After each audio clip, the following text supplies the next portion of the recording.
February 1st, 1960. In Greensboro, North Carolina, 4 black college students sat down at a lunch counter reserved for whites and refused to leave.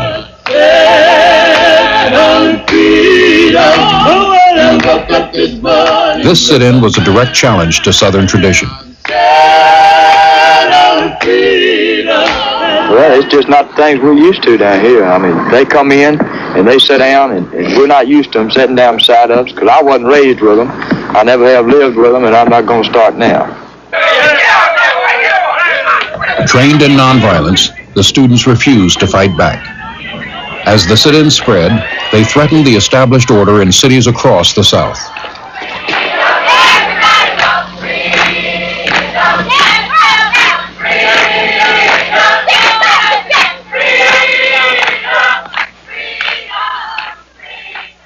For its 70,000 black residents, this was still the segregated South.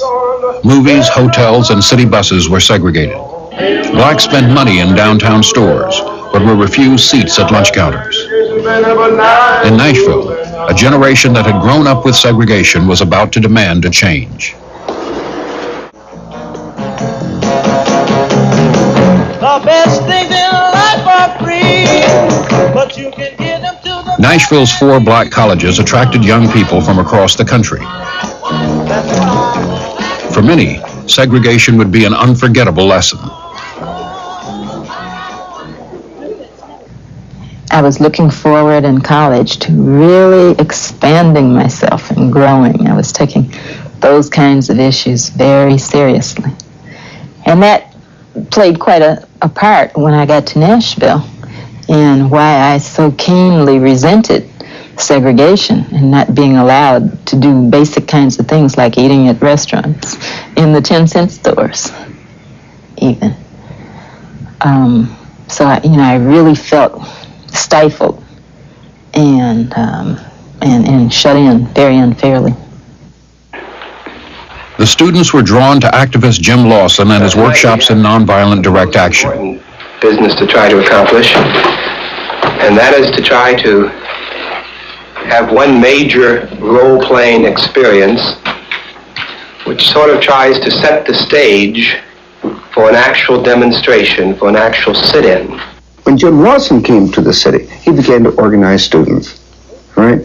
And most important to that for both students and we who were ministers was that we had workshops. And the workshops in nonviolence made the difference. We began to understand the philosophy behind it, the tactics, the techniques, how to in fact begin to take the blows and still respond with some sense of dignity. Nigga!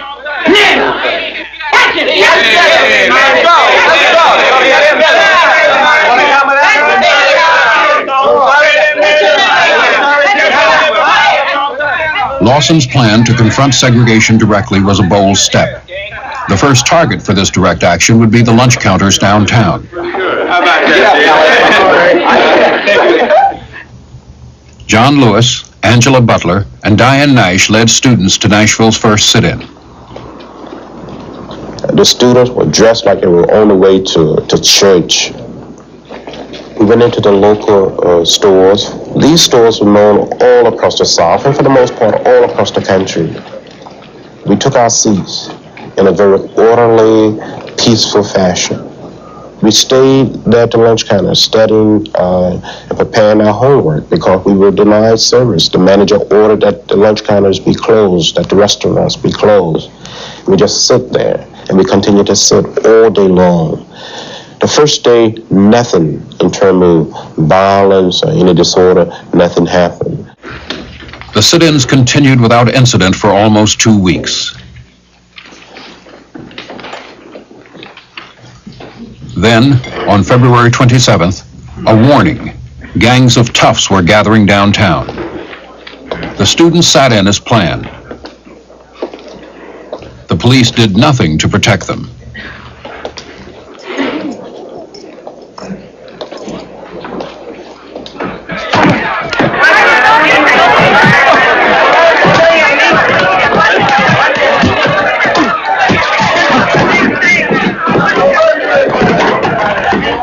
students remained true to their training in nonviolence.